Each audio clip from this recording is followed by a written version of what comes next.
Bonjour et bienvenue dans notre émission pour une vision citoyenne. Et aujourd'hui, j'ai le plaisir et l'honneur de recevoir notre première femme politique, Madame Stéphanie Hattier, députée de la 6e circonscription de l'Essonne et membre de la commission des affaires sociales. Exactement. Bonjour et bienvenue. Merci de m'accueillir. Stéphanie, première question que j'ai envie de vous poser, c'est le rôle du député. C'est quoi Alors, c'est aujourd'hui? vaste. Parce qu'aujourd'hui, c'est vrai qu'au-delà de légiférer, au-delà de proposer des lois et tout ça, au niveau national, à l'Assemblée nationale, mais je pense qu'il y a autre chose aujourd'hui. Alors, en effet, on a un rôle de législateur, donc effectivement, le fait de pouvoir proposer des lois, de pouvoir amender celles que nous discutons, mais au-delà, notre rôle ne se réduit pas qu'à la loi, mais nous avons un rôle aussi de contrôle donc, sur le gouvernement, qui a souvent des exercices où on s'adresse au gouvernement. Donc, c'est le lieu des questions au gouvernement, notamment toutes les semaines, mais au-delà, nous avons des semaines de contrôle, ce qu'on appelle. Donc, sur certains sujets, nous allons interroger le gouvernement sur l'application de certaines dispositions, donc là, notamment pendant la crise sanitaire. Et donc, on souhaite avoir les justifications d'un certain nombre d'éléments. Ensuite, vous avez tout l'aspect du lien entre notre territoire. Donc, le mien, vous avez rappelé, c'est la 6e circonscription de l'Essonne, donc qui est composée de 6 villes. Donc, Massy, Palaiseau, Chilly-Mazarin, Morangis, Bissou, Igny.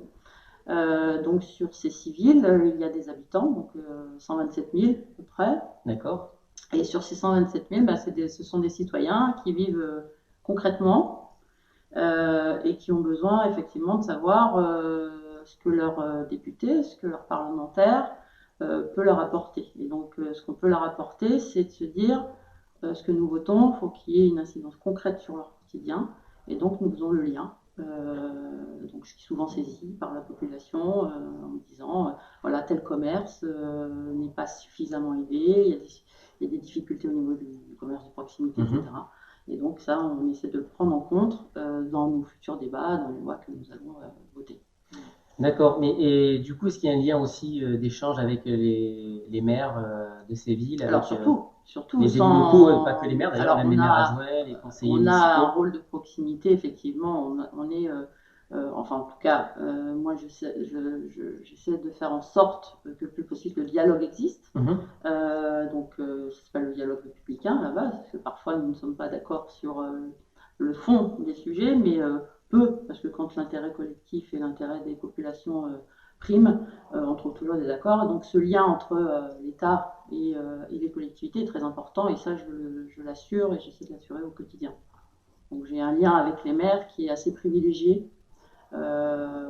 J'estime assez privilégié, mais je m'estime de toute façon privilégié de manière générale, parce que j'ai une belle circonscription et que je m'emploie à défendre avec grand plaisir. Et du coup, vous faites remonter ces informations, ces demandes en fait des maires à l'Assemblée nationale Oui. Et puis au gouvernement ou Alors, ça peut être de tous ordres. Par exemple, on m'interroge sur, par exemple, les effectifs en classe scolaire.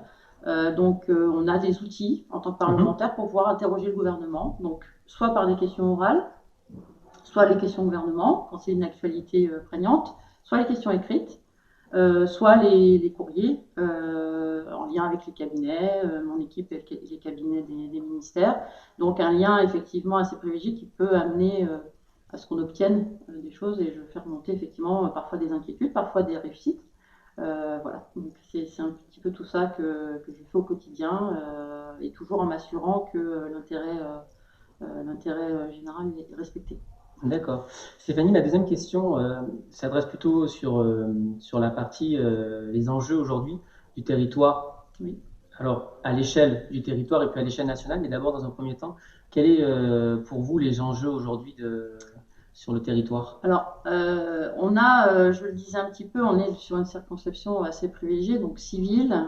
Sur ces 6 villes, donc 5 font partie de la communauté de l'agglomération du Paris-Saclay, et l'une fait partie d'une autre agglomération, donc Morangis n'est pas dans la CPS. Néanmoins, donc, sur ce territoire un peu ambivalent, puisque vous avez une partie d'excellence Mhm. forte, avec des taux de chômage qui effectivement nous permettent de développer des politiques incitatrices économiquement, etc. On a une partie économique assez forte et assez prometteuse, mais il y a quand même au sein de la population des personnes qui ne bénéficient pas de cela.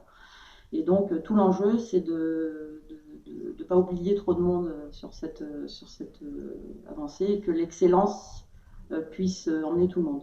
D'accord, être accessible pour tous, quoi, en fait. Voilà, Qu'il n'y ait l'accessibilité pas à de, tous. qu'il y ait pas de Qu'il y ait pas différence entre voilà, le plateau et puis la vallée. on fait en sorte que les équilibres, que les césures territoriales Oui. ou les césures sociales puissent être réduites et je sais compter sur l'ensemble des acteurs locaux pour pouvoir avoir à cœur cette envie.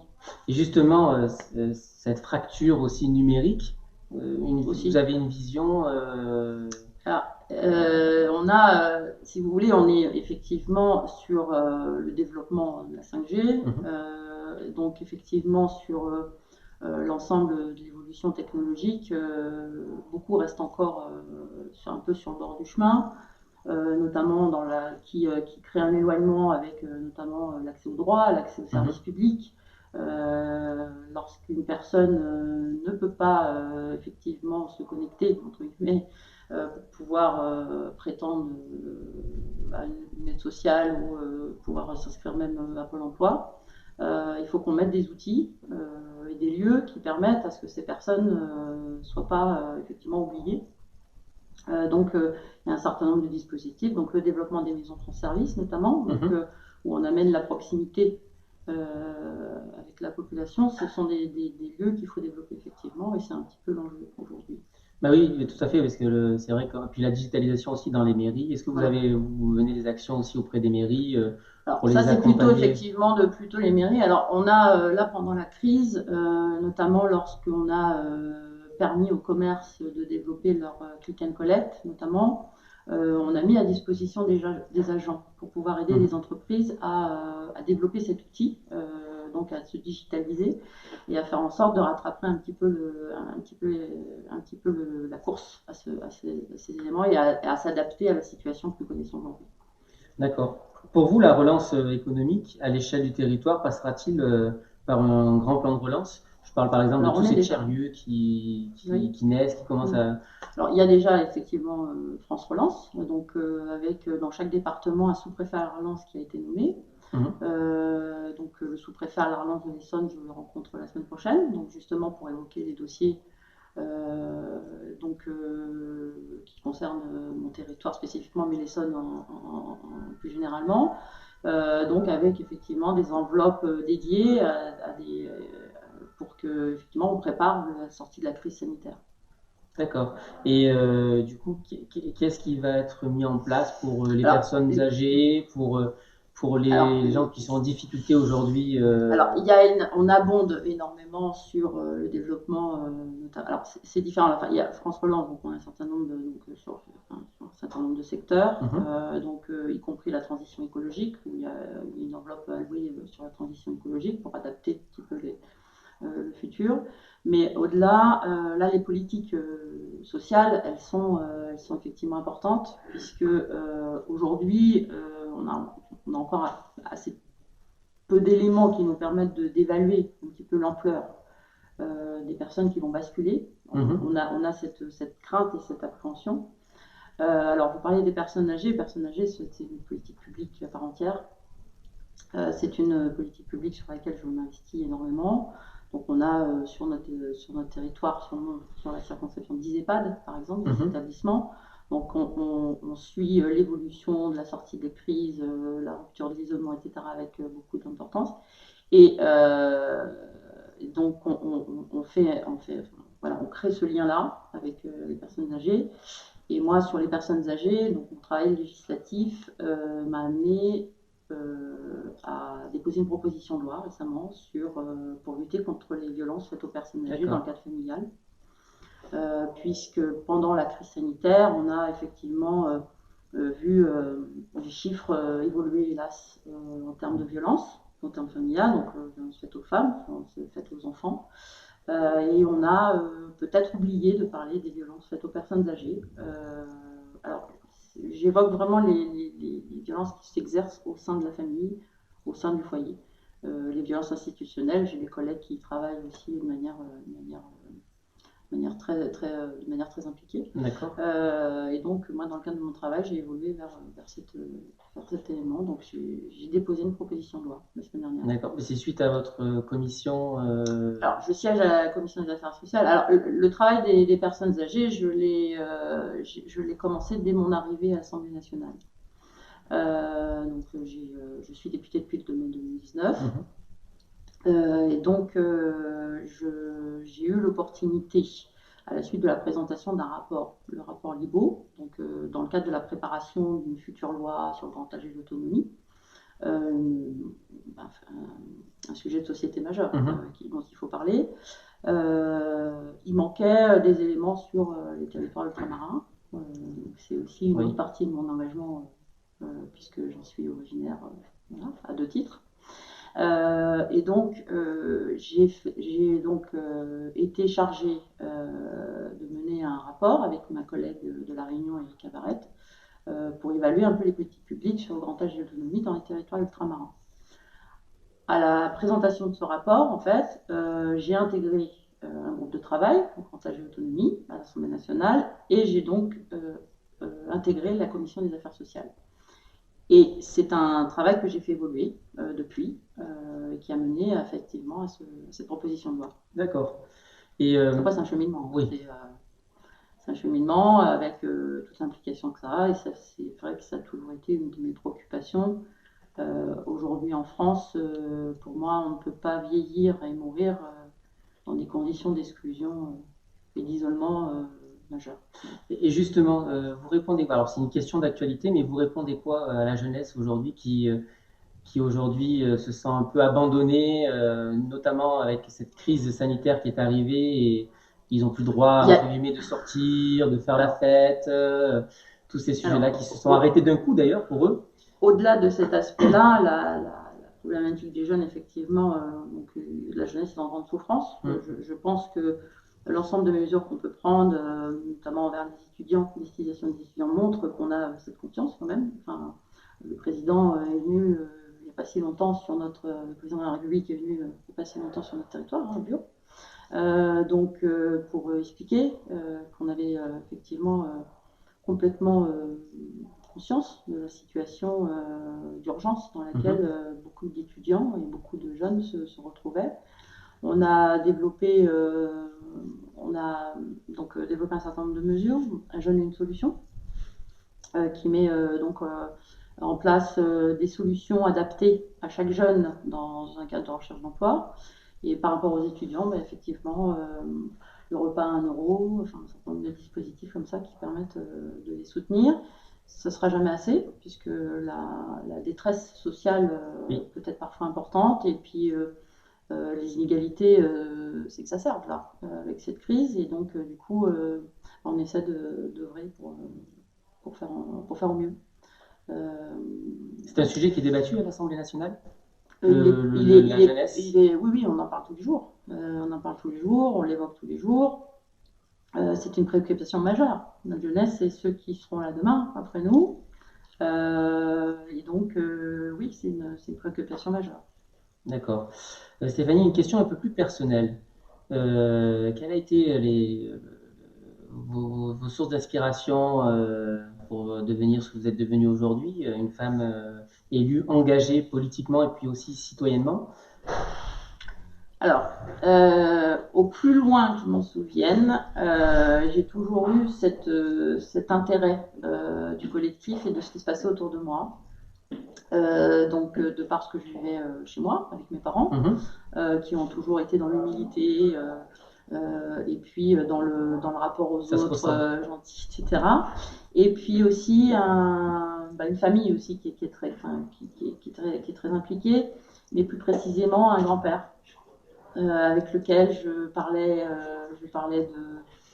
d'histoire, je parlais de politique, je parlais de la guerre qu'ils ont vécue, et donc du coup avec voilà, cette prise de conscience que nous n'étions pas tout seuls et qu'il fallait que l'on soit un peu plus pour pouvoir faire avancer les choses.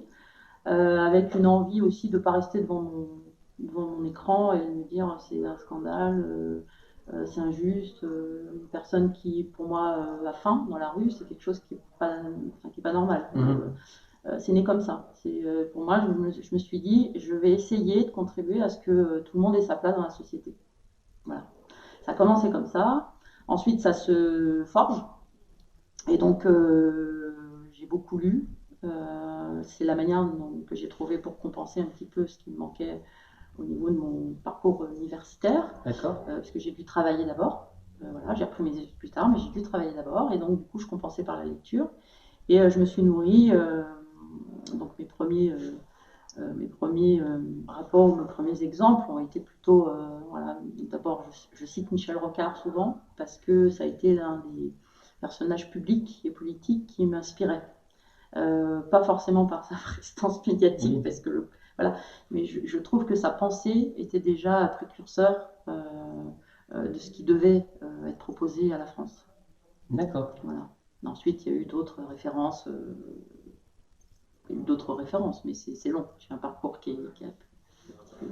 D'accord, Stéphanie, on a un rituel dans notre émission, c'est le jeu de mots. Je vous Oui. donne un mot et vous me dites ce qu'il évoque. Vous avez le droit de développer ou pas. C'est votre choix. Si je vous dis environnement, Avenir. si je vous dis numérique, Avenir. si je vous dis territoire, Inclusion. si je vous dis local, National. si je vous dis bonheur, Joie. Stéphanie, notre émission arrive à sa fin. Que souhaitez-vous faire passer comme message aux générations présentes et futures, et puis plus globalement aux citoyens du territoire? Je n'ai pas la prétention, enfin c'est très prétentieux de dire qu'on a un message à faire passer. Moi, ce que je veux essayer de faire comprendre, c'est qu'on a chacun un rôle à jouer.